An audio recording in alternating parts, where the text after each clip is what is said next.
I swear to God, my baby was just murdered. That's how it starts. A young mother filming herself in a car, posting to Snapchat, crying, raging, blaming someone named KK. But while she's live on social media, police are walking into her house, and what they find inside is something no officer ever forgets. February 25th, 2025. Yakama, Washington. Dispatch receives a call from a concerned woman. She just watched a Snapchat story. A friend looked frantic, disoriented, talking about murder, saying her baby was dead. Officers are already responding to a different call from the same woman, because earlier that morning, she dialed 911 herself, crying, screaming, saying she couldn't live with herself. When police arrive at her apartment, the front door is unlocked. The house is silent. Too silent. Trash litters the floors. Old food sits out. Cats roam freely. There's a smell in the air. Garbage. Urine. Decay. They open a bedroom door. Inside, in a small bassinet, they see what looks like a doll. Christmas pajamas, blanket, partially covering the body. But it's not a doll. It's 7-month-old Cherry. Her skin pale leathery. Her tiny fingers already beginning to decay. She had been gone for days, in the same room. Officers hear soft crying. They turn in a crib nearby. Her 2-year-old sister, still alive. Barely she can't stand properly. Her body is skeletal, her face crusted with mucus. Severe diaper rash. Open sores. She's rushed to the hospital. Doctors don't know when she last had food or water. Meanwhile, the mother is still posting videos, blaming a babysitter, asking people to stand up for babies, asking for commissary money in case she goes to jail. Police track her location. A resort parking lot. A deputy pulls in behind her car, blocks her exit. Show me your hands. She says she was coming to surrender. She says her baby was murdered. She says it wasn't her fault. But inside that apartment, there was no sign of a babysitter. No food prepared. No bottles ready. Just neglect and decay. By the end of that day, 20-year-old Kylie Atoll is in handcuffs. One child dead. One fighting to survive. And a story about a mysterious woman named KK that detectives are about to dismantle. Because the truth is far darker than murder. From the very beginning, Kylie had a story. Her baby wasn't neglected. She wasn't abandoned. There was a babysitter, a woman named KK. According to Kylie, she left her daughters in KK's care for just a few days. Then she went to hang out with friends. Then she got arrested, and when she finally came home, Cherry was dead. That's her version. But detectives start pulling at the threads, and the story begins to unravel. First problem. No one knows who KK is. Not her best friend. Not her ex-boyfriend. Not her parents. Not a single neighbor. Not even the woman Kylie claimed introduced her to KK. Everyone says the same thing. I've never heard of her. Sophia, one of Kylie's closest friends, says something simple but devastating. If a babysitter left your baby to die, you would air out her name. Instead, Kylie refuses to give a real name. Says KK is Mexican. Says she doesn't have a phone. Says her nickname changes every day, but KK stays the same. Detectives press further. How do you contact her? She just comes over. How do you arrange babysitting? She's always home. No phone, no address, no last name, nothing. Then comes the timeline. Kylie says she left the girls 6 days earlier. 6 days. Neighbors confirm something chilling. They used to hear babies crying constantly, but about a week ago, the crying stopped. Then detectives discover something that completely destroys the babysitter story. They interview a woman named Kara and ask, "Did you ever watch your kids?" "Yes." Once. What name did you go by? My name. Did anyone call you KK? She pauses. KK. But here's the problem. Kara's been in jail for 3 weeks. She hasn't left. Which means there was no KK. No secret babysitter. No mysterious neighbor. Just 2 babies, locked inside a bedroom, and a mother who walked away. But here's where it gets worse. Detectives learn that, while those children were alone, Kylia wasn't searching for help. She wasn't rushing home. She was in the Tri-Cities, hanging out, staying overnight with friends, spending time in a hotel room with a 37-year-old man, using cocaine, posting, lip-syncing to music, living her best life. Her words, I wasn't stuck in my house all day taking care of 2 kids. Meanwhile, one baby slowly starved. The other slowly died. And when she finally returned home, she claimed she saw Cherry's body, tried to touch her, panicked, then left again. She didn't call 911 immediately. She didn't rush the toddler to a hospital.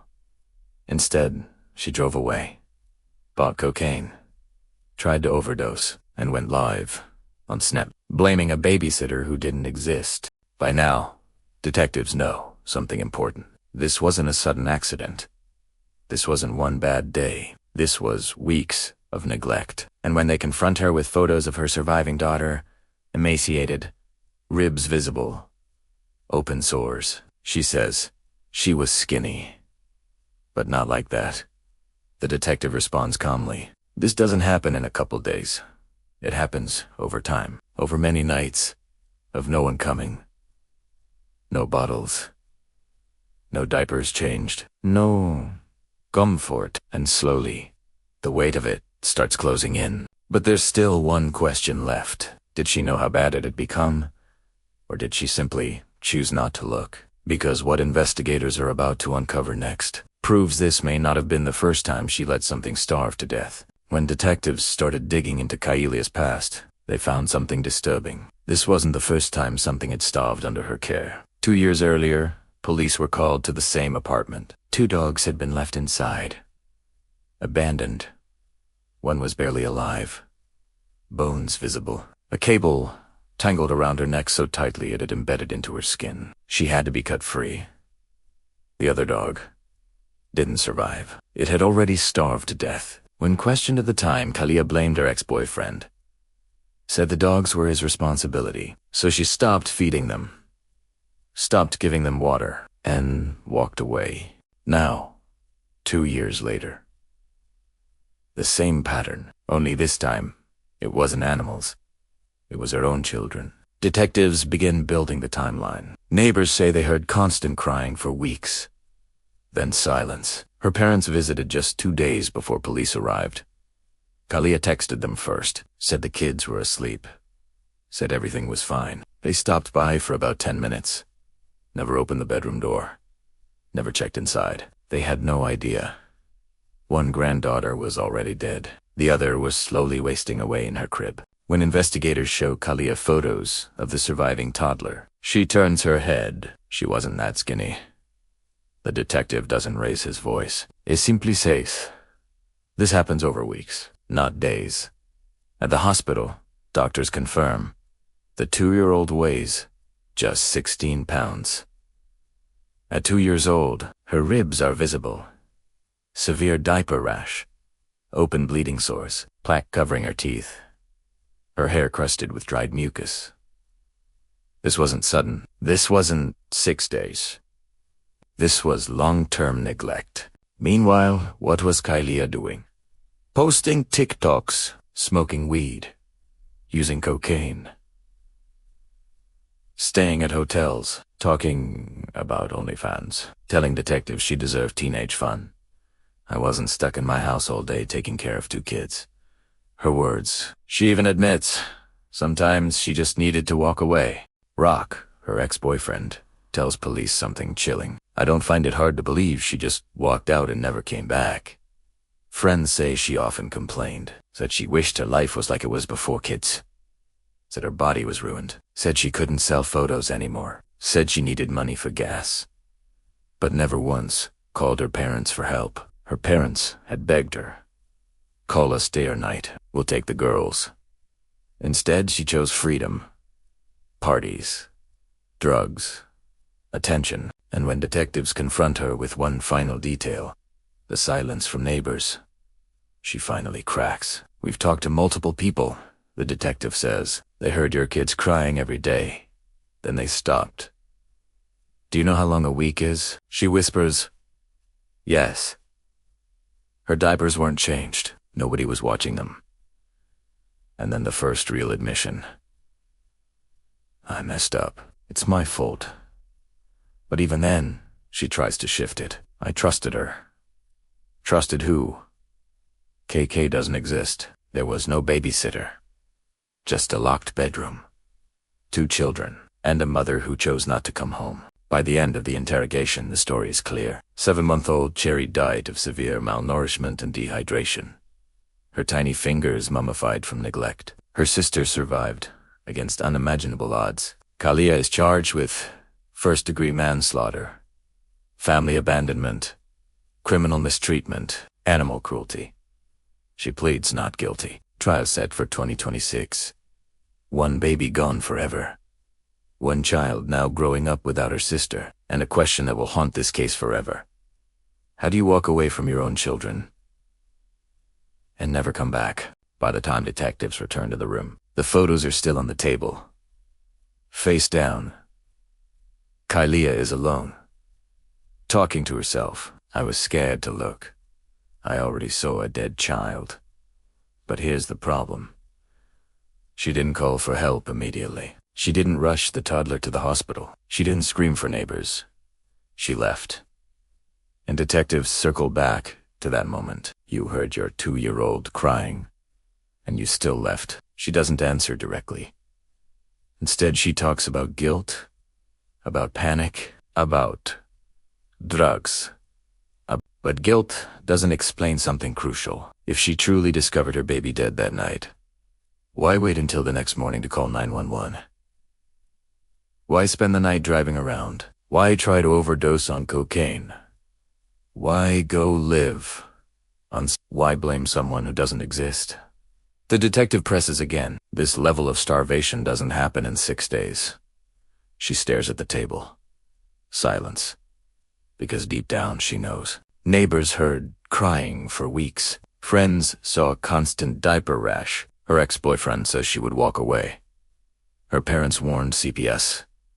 Even CPS had visited the apartment, and still, the bedroom door remained closed.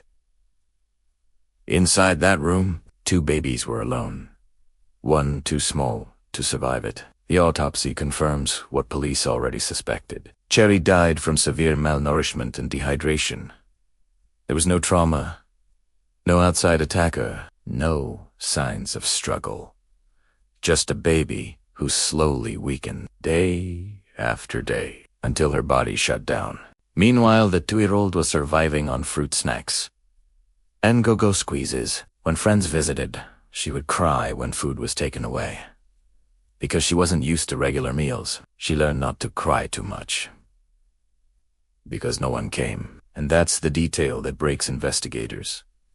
A toddler who stopped crying because she knew no one would respond.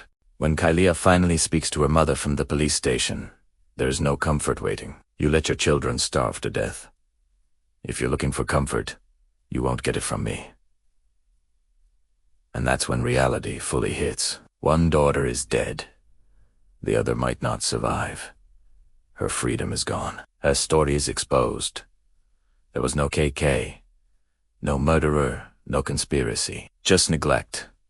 Slow, preventable neglect. And maybe the most disturbing part of all, in the days before Chiri's body was found, Kalia was posting TikToks, lip-syncing, smiling, while inside her home, her baby was already gone. By February 2025, she is formally charged.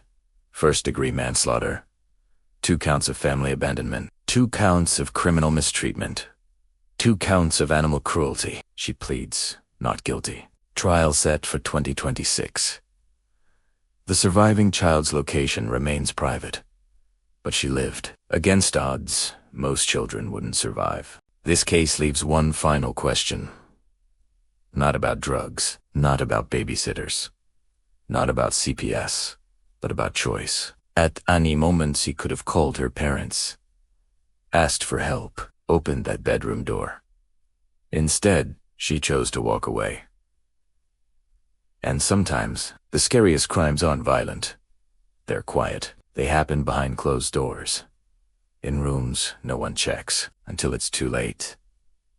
When detectives try to lock down exact dates, everything becomes foggy. What day did you leave them? That won't help. What day is today? That won't help. She says she lives day by day. But babies don't survive day by day without structure.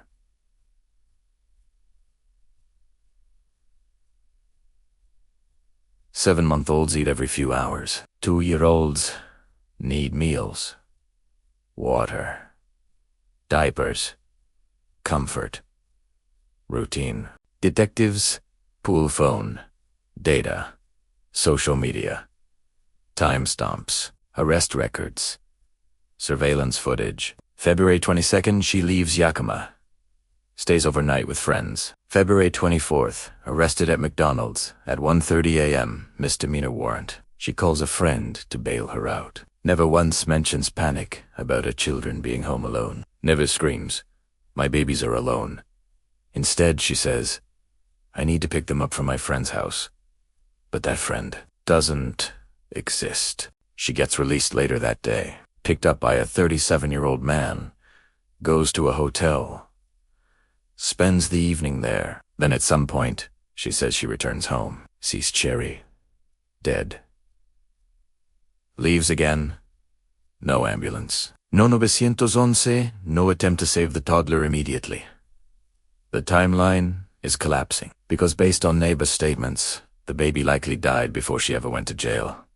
Meaning, Cherry may have already been dead when she was lip-syncing on TikTok, when she was smoking weed, when she was laughing in hotel rooms.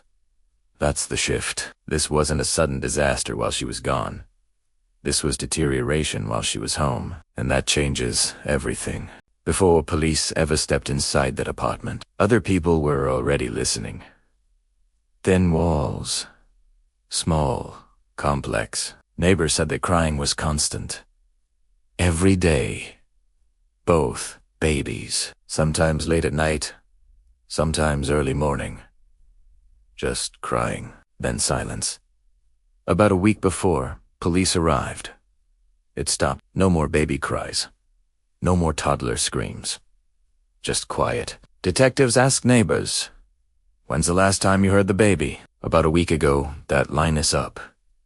Exactly, with when Kylia left town. But here's what's important.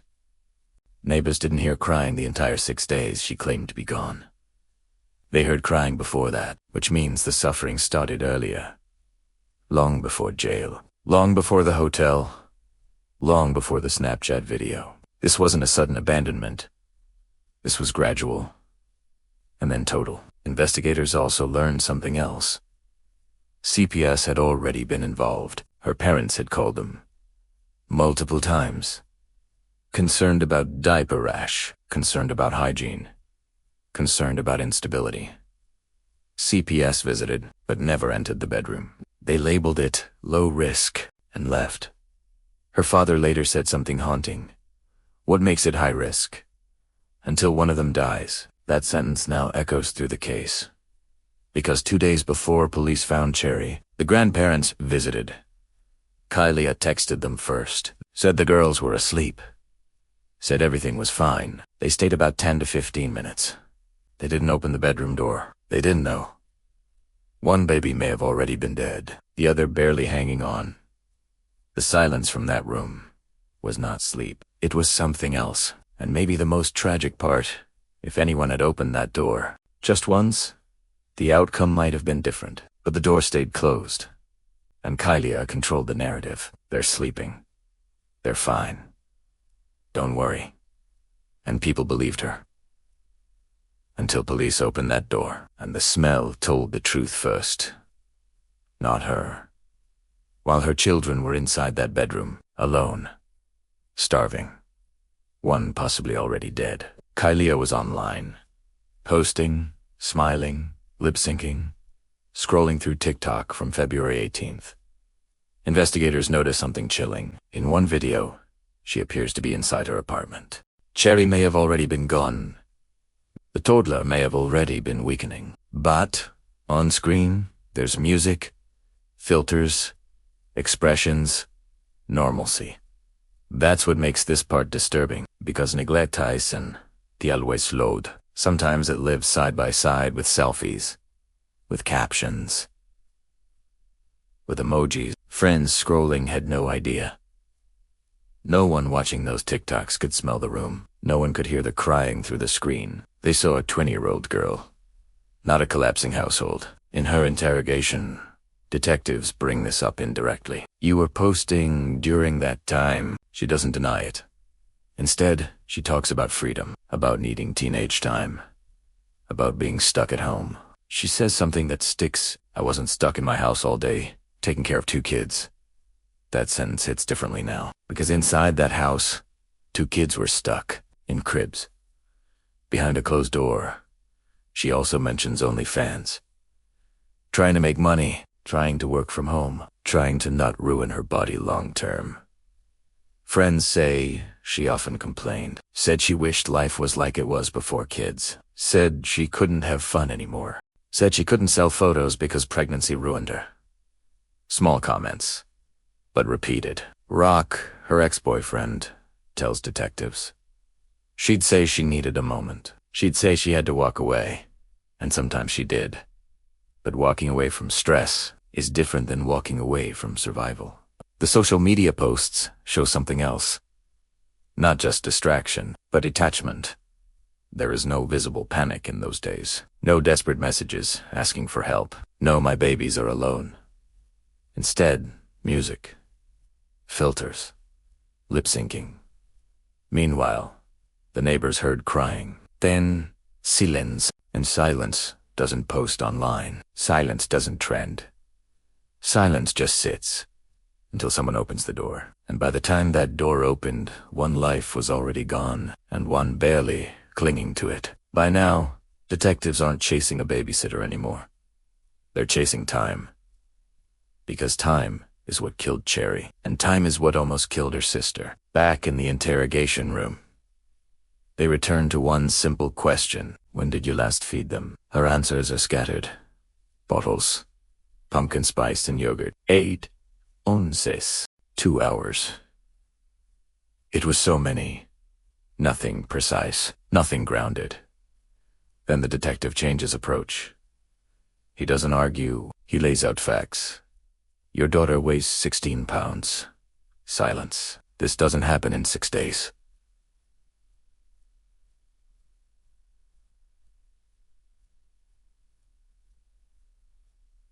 Silence. This happens over weeks.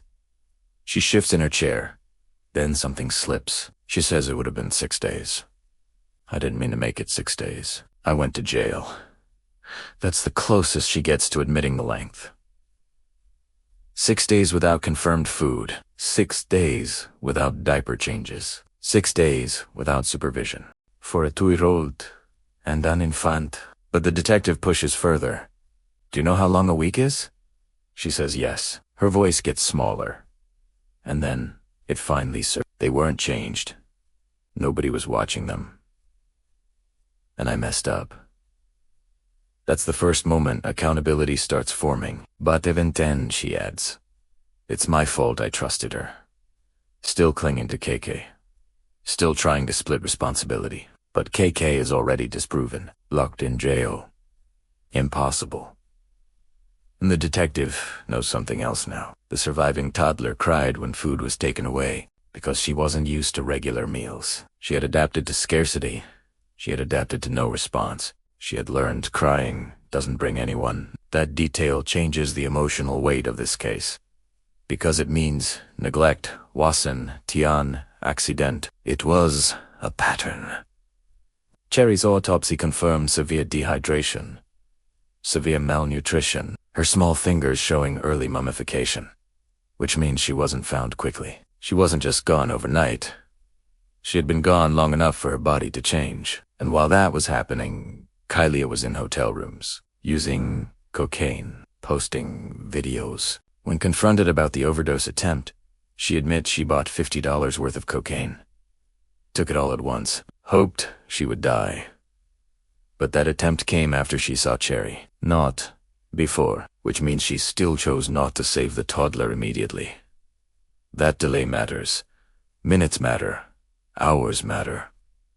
Days matter. And in this case, days became fatal. Detectives go back to the most critical moment. The night she says she came home, the night she claims she saw Cherry's body. She describes it vaguely. Cold, dead, traumatizing face. She says she almost touched her, says she couldn't, says she panicked. But then comes the question that changes everything. You heard your 2-year-old crying. Yes. And you still left. That's the moment. Because even if Cherry was already gone, the toddler wasn't. She was alive. Crying. Standing in her crib. Starving. And instead of calling 911 immediately, instead of rushing her to a hospital, instead of screaming for help, Kylia left again. She drove away. She bought cocaine. She tried to overdose. She went live on Snapchat. Blamed. The babysitter asked for commissary money. That sequence matters because it shows priority. Shock doesn't usually post videos. Grief doesn't usually go live. But panic about being blamed. That does, and investigators see something else. Her first instinct wasn't rescue. It was narrative control. Control the story. Create KK. Frame it as homicide. Say my baby was murdered. That word. Murdered. She repeats it over and over, but the medical examiner doesn't find signs of homicide.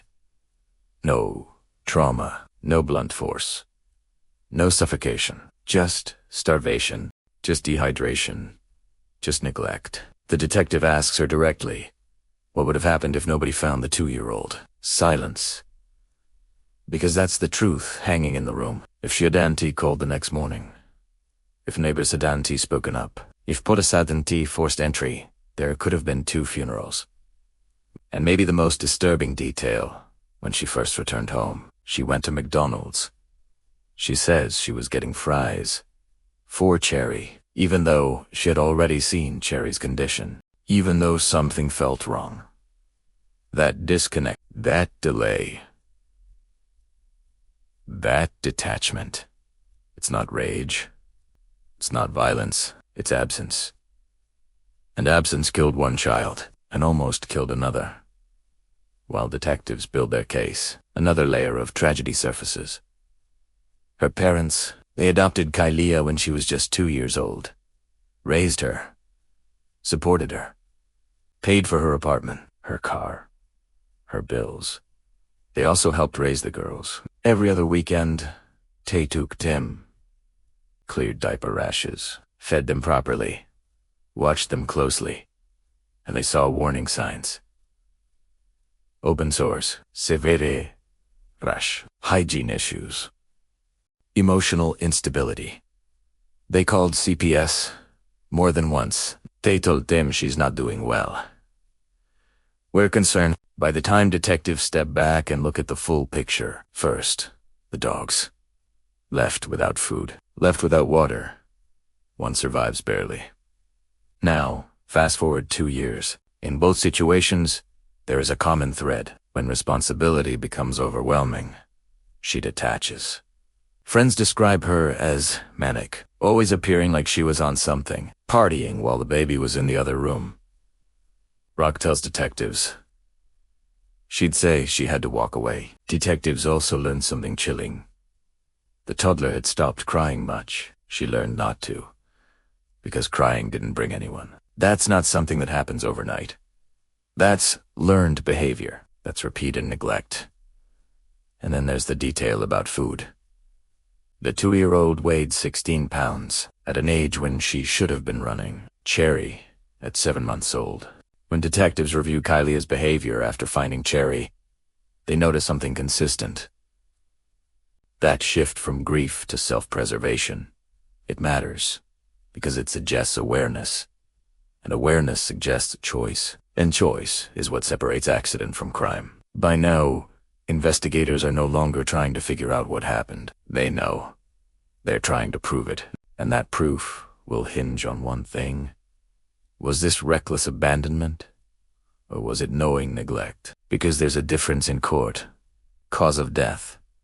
Severe malnutrition. Cherry didn't die violently. She died slowly. The medical examiner cannot pinpoint the exact hour, and that fact erases the last piece of the KK narrative. And when detectives hear that, the case shifts from possibility to certainty. While Cherry's story ends there, her sister's does not. Against unimaginable odds, the 2-year-old survives. Doctors stabilize her. But physical healing is only part of it. She had learned that crying didn't bring anyone. That is not a medical diagnosis. That's a trauma response. Authorities never release her placement details. Only one statement. She survived. No press conferences, because her future should not be defined by this. By February 2025, formal charges are filed. Each charge reflects a different layer of neglect. Kylia pleads not guilty. Trial scheduled for June 2026. In court, the prosecution will argue this was not an accident. The defense will likely argue mental instability. Neighbors heard crying for weeks. Friends saw worsening hygiene. Parents warned CPSC. CPSC labeled it low risk. That is the foundation of the case. When cases like this surface, people look for something extreme. It's a closed bedroom door. It's a text message saying they're asleep. And maybe that's what makes it unsettling, because it doesn't look like violence. It looks like avoidance. The final phone call with her mother echoes the loudest. You are a smart person. That sentence summarizes everything. There were options. At any moment, she could have opened the door. She could have picked up the phone. Instead, she walked away, and walking away became fatal. Cherry's life lasted 7 months, and the final question remains, not how this happened, but how many warning signs can exist before someone opens the door.